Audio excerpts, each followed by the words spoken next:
When I was 16, I wanted a job, and there was a relatively new Target store nearby. And I found out somehow or another that they wanted people to apply for jobs. They had jobs available. And so I could have found out about that job through an advertisement in the paper, or through a sign on the door, or some other way. In fact, somebody told me about it. So I went over and I filled out an application, met a couple people, wound up working in housewares and gifts and glassware. Now, up until a few years ago, relatively few years ago, I thought, well, you know, that's the way you get a job. You find out about the job, you apply for it. You apply for the job directly with the company. Typically, they didn't come looking for you, knocking on your door. And in fact, that model of getting a job might be exactly how you got your IT job and how you will get your IT job. They advertise, say, we're so-and-so company, here's your job requirements, please apply, you do it. But I want to discuss other ways things work. Some of the background I'll lay will be perfectly obvious, but I just want to get it all out there. Because some of these things, if you're not familiar with them, people will answer your questions, they'll be honest, nobody's trying to hide anything, but nobody will necessarily say, oh, you're new to this, here's what you need to know. So I'm going to try to include some of those things here. If you're looking for an IT job, you're probably getting calls if you have a LinkedIn account where people say, saw your resume, interested in applying for this job. Now, who is that contacting you? It might be the company directly itself. There are other possibilities. If the company contacts you directly themselves, it's possible they have a position within their company that is called recruiter, and that's exactly what they are. They work for one employer, their employer, which is that company. They probably know a lot about that company. They may know more about the needs of the company and the position you're hiring, being considered for, or requested to apply for, than many other kinds of recruiters. They may have a technical background, they may not. But if their title is recruiter, you should assume they're not a highly technical person until proven otherwise. And that's important because you want to communicate with people on a level that's appropriate so that they understand you. It's not that they're stupid, it's that their skills are different than yours. So in that case, the recruiter contacts you, you file an application, and in the big scheme of things, to me that's very close to applying for a job at Target. You're always dealing with people who are directly involved with that business. Now, that we might call a direct hire situation. They come and you deal, they hire you, you become an employee. You may or may not be asked to sign something that says contract at the top, but in this day and age, you're going to be asked to sign certain things acknowledging their non-harassment policy and various other things. A lot of it's reasonable, a lot of it doesn't matter if it's reasonable, it's really what the law is, so you're acknowledging that you understand it, you realize that if you violate these policies or the law, that you're subject to some sort of, I don't want to say punishment or retribution, discipline, up to and including termination. Now, these employment contracts are at will, which means that they can pretty much fire you without reason, so long as it doesn't violate some federally protected right.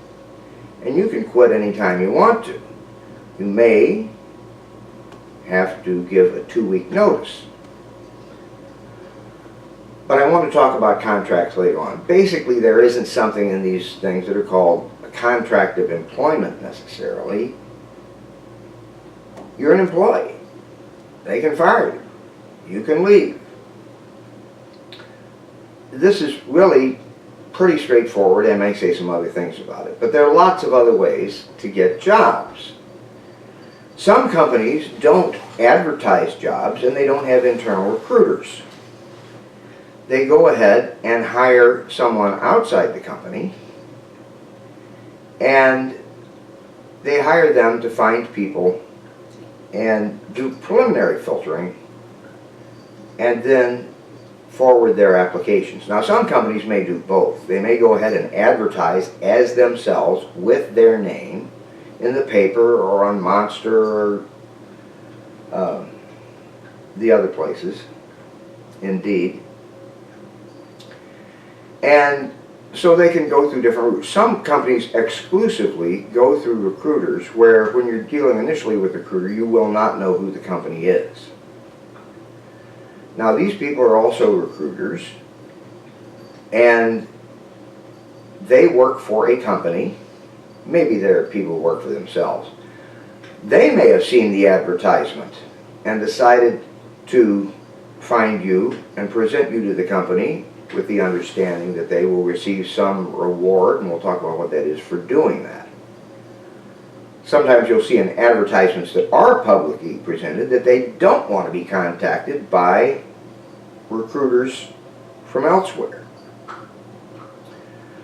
But there are these other types of recruiters, and I want to talk to you about them. You might know who the companies are and contact them directly.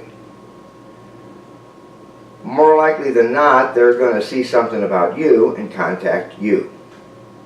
And they will probably have, at the time, a job or jobs they want you to consider. They may give you the job descriptions. If you look, you may discover they're also on the public sites. But ask you to consider some things. You'll discuss things on them with the phone. They will not try to embarrass you or make you feel stupid. It is to their advantage to find out what your skills are, even though they are probably not highly technical people, because they're trying to determine who fits with what jobs.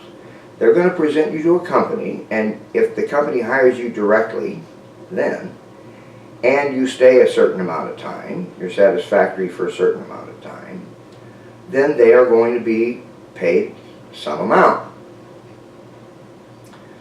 There are other arrangements where you are going to work for the company the recruiter works for as a contractor and be presented to companies either as essentially a temporary employee or maybe what we call a contract with right to hire, which means that you will go and work for that company as a member of that staff. You'll be what we call staff augmentation. They will supposedly treat you just like an employee.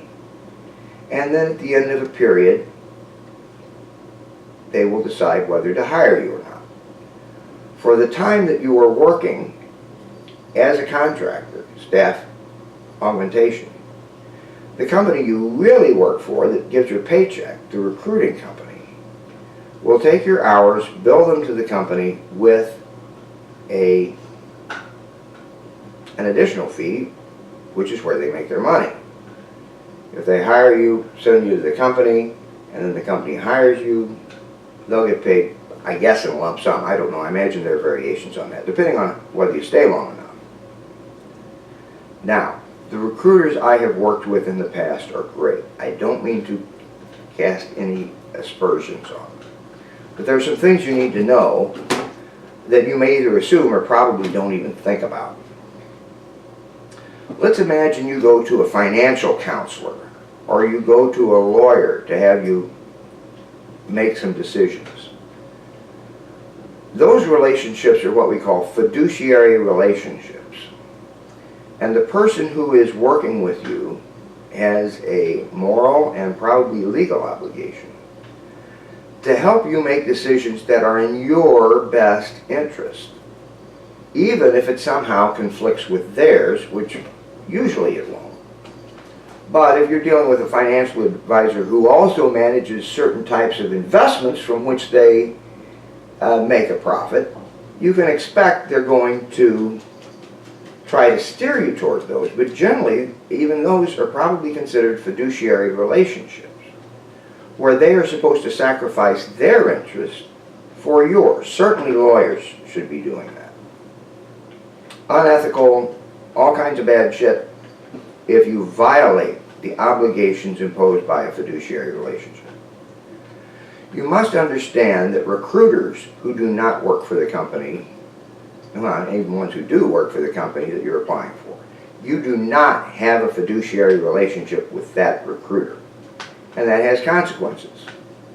You'll get to know this person, they may become a friend, you may go out to lunch, who knows? You might wind up being the godparent of their child or something, but the fact is, no matter what your personal relationship is, you do not have a fiduciary relationship with those people. They probably have a variety of jobs available, with a variety of companies, with a variety of things ways they will be rewarded for helping that company find the right employee.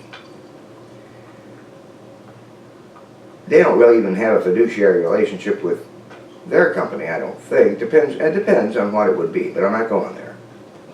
You don't have one. Which means that if they have several positions for which you qualify, they may steer you more towards one than another because it's better for them. They are making a living. They are supporting their family. They are doing the best they can. That doesn't mean they're cheating you. That means they are entitled to put their interests above you.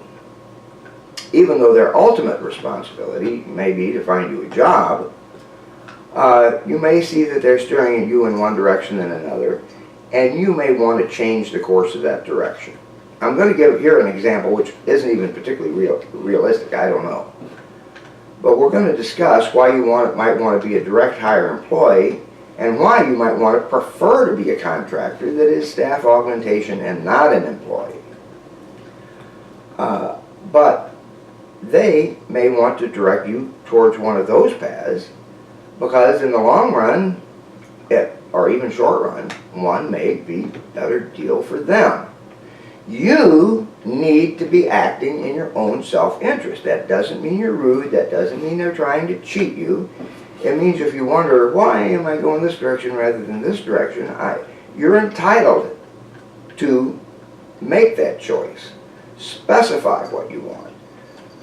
Say you prefer one kind of job over another, and if they won't work with you, find another person to work with, or maybe you're working with several already. But the fact is that you are responsible for getting the best thing for you. The recruiter is responsible for getting a good enough thing for you that they get some money out of it that's going to be paid by the ultimate employer. Again, I want to specify, these people are not being dishonest.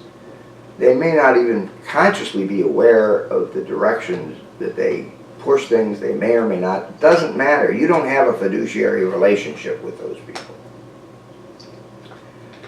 Now, one of the decisions you're going to have to make when you start dealing with them, if they're actually considering you for several positions, or they contact you out of nowhere saying, hey, I think we can find you a position, they're going to want to know what kind of jobs you would consider. Would you consider being a staff augmentation with no hope or expectation of becoming an employee of the company you work for? You may initially think, why would I ever want to do that? Well, I know people who love that. That's the only kind of job they want. Because they know the jobs are going to be a fixed duration, and because in finding out about the job, if it's not explicit, they know exactly what they're going to do, they know what things they might learn, they know they're not going to be bored because they know what they're going to be doing. Unlike an employee where you can be doing something interesting and being shifted to something that isn't at any point. I know people who would not consider being anything other than a contract employee where they are paid by the recruiting company and may keep that recruiting company for doing other jobs down the line. For some people, that's the only thing they would do. these people generally have a very clearly defined set of skills that are generally needed. They have a reputation perhaps with their contracting company. They're a known quantity. Maybe not, but that tends to be the kind of person that likes to always be a contract employee working as staff augmentation. There are disadvantages to doing that you need to be aware of. In most staff augmentation positions, the hourly rate you're going to receive will not include benefits. The contracting company may have a group plan that you can buy into, but it's not part of your employment package as it would be ordinarily in a direct hire. There may be other things that you think of as benefits that you're not going to get. And there would be certain things that you probably ought to be aware of and negotiate, even though it's not explicitly discussed, because it's going to be covered in some contract at some point. How about holidays? Are you paid for holidays? Well, you're an hourly employee, and so it can actually work two ways, and very often they'll explicitly make you make a choice. If you want holidays off, you're going to be paid this hourly rate, and if you don't, you're going to be paid this hourly rate. Now, if you don't want paid holidays, you will still probably not work on holidays, but you won't be paid for them. Is this a big deal? I don't know, but you should be aware of it going in, because you may be offered a position where it's not explicitly discussed conversationally. It may not even be explicit in the contract that you assign, but it'll work out from the language in the contract. So you need to know that. If it's long enough, you may even get, if the contract for staff augmentation is long enough, you may even get vacation. If you do or you don't, that's probably also negotiable, and if it is, it will affect your hourly rate. So staff augmentation can be great. Now, there are downsides. If you have reached a certain age, if you have dependents with known health problems, this means that you are more likely going to be changing insurance companies over time much more frequently than anybody else. And I don't even want to get into government health things. I don't know anything about that. But your concern, one of your concerns, if you're talking about being a permanent contractor working on different jobs, is how often am I going to have to change health insurance companies? The company you work for contracting, they will probably provide a group plan which you pay for. They may have other benefits, but they're not going to be included in your hourly rate. You're going to, is there I don't even know if they have 401ks in that situation, but any type of pension thing or fund you pay into, that's not there. You get no benefits, although the contracting company may provide them for a fee that comes out of your salary. So there are contractors where all they do is contracting. A lot of people love that. But there are things, as I mentioned, you need to consider that might make that not reasonable for you.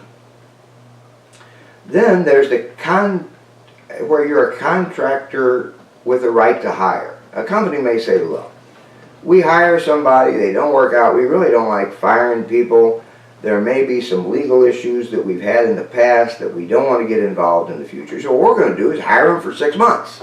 They know it's 6 months. They know at the end of 6 months they may or may not have a job, and we're not going to give a reason. And so we're going to do that, and then nobody's expectations are diminished because you had no reasonable expectation of employment anyway. But the job may be advertised that, yeah, we might keep you on if we like you. Well, if we like the work you're doing, you fit in, and all that kind of stuff. So that's a contract with right to hire. Now, when you deal with a contracting company who sends you out on staff augmentation or staff augmentation with right to hire, you are going to sign a contract with the contracting company. When you get to the company you're going to be doing the actual work for, they're going to have you sign their thing saying you read their anti-harassment policy and some other things that I want to discuss in a separate video. So you're going to have these things, maybe some of them the HR department internally will take care of them. Some issues you'll be dealing with through the contracting company. Regardless of what you sign, even if it's a 6-month contract, it's still a contract where they can fire you at any time. This doesn't give you any right to 6-month employment. And it doesn't give them a right to make you work for them for 6 months. So, we have the idea that a company can hire you directly, or somehow through a recruiter you wind up being connected with the company, and the recruiter will say, do you prefer contract with right to hire, or direct hire? Now, even if it's contract with right to hire and you stay the whole 6 months or whatever, then they say, okay, we're going to exercise this right to hire. You still have an at-will employment. You don't have to take it. So you're not being locked in. These contracts may not work quite the way you think, and I'm going to discuss that in another video.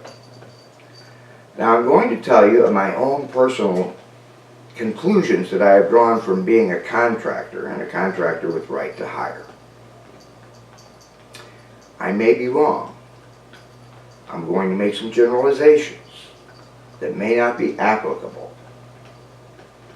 To the extent that this is, way out of line with your experience or your knowledge, I want to hear about it in the comments below. But please be aware that when you talk about an employment environment and all that kind of stuff, there's no rules, what you're going to expect, what you're going to get, what you're going to find. All I can tell you is about my experiences and the conclusions I've drawn from them. Some of them are also extensions of conclusions that I reached back when I was an independent contractor trainer for 6 years, traveled around the country teaching computer courses at training facilities, New Horizons, things like that, or specific companies like NASA or organizations, where they either didn't have a training staff or they didn't have a training staff that taught the courses that they needed to be taught. So I had some specialized skills. Some training facilities may have had somebody else. A lot of them didn't. Great way to make a living, I thought. So you're going to be staff augmentation, or staff, but staff augmentation, let's talk about that. So the company is going to say, yes, we have chosen to go this route rather than hire somebody, because we don't want the inconvenience of having an employee that we may get rid of, that we may decide we no longer need that service. It may be for a specific project, for a specific period of time. They don't want an employee. So you're a staff augmentation. To anybody walking in and just seeing people do stuff, you will look like an employee. But my experience is you're going to be resented on some level. And the reason is because in order to get you to accept a 6-month contract other than employment, you're going to be paid more than some people who may be doing the same job. So your hourly rate is going to take things into account. They may have an idea what your hourly rate is. They don't realize you're paying your own benefits, that you don't know where your next job is coming from. All they know is you're making more than they are for doing the same thing. And the employer, at whose behest this whole thing is being set up, is also kind of pissed off because they're not only paying you more, they're paying an hourly rate that includes your salary to the contractor on top of that. So even though to the world you look like an employee, to them you don't. You're an hourly employee, and we understand our hourly employees fuck off a certain amount of time, but God damn it, you're not going to. You're going to be resented explicitly, implicitly, by some people, by all people, very possibly by the people at the top who made the decision to hire you as a contractor. They're still going to resent you. Maybe not every place. But you should be aware that you are not walking into a warm and fuzzy situation. Now, I'm presenting that as harshly as possible. I have been in contractor situations where I made friends, where I had great supervisors, where I had people working for the company who treated me really well and who I may even keep in contact with now. I may find out after I leave that my manager was a contractor. Not a secret, I just didn't know it. And he was only going to be there long enough to supervise me doing something. So I'm not trying to paint with too broad a brush. I just want to paint an atmosphere you can expect. Oddly enough, I've gone into situations where I thought I was the only staff augmentation person, and it was no secret, nobody just tells you this stuff, that everybody in the cube around you is a contractor too. You may even talk to them and it has no reason to come up in conversations. They assume you know, but you don't know they're a contractor.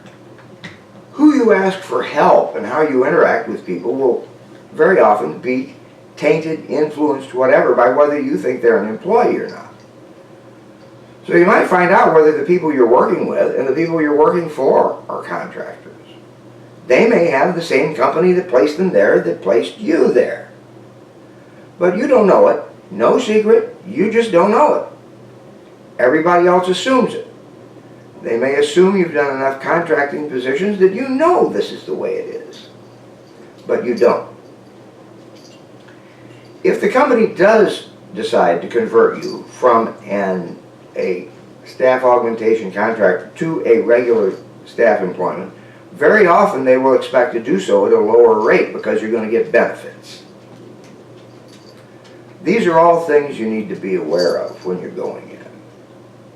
You deal with a contracting company. The recruiting company, they may be your employer. They may be your employer for part of the time until your option is picked up. They may never expect to be your employer. They're a recruiter who merely finds people and puts them in positions. I think that's enough for this video.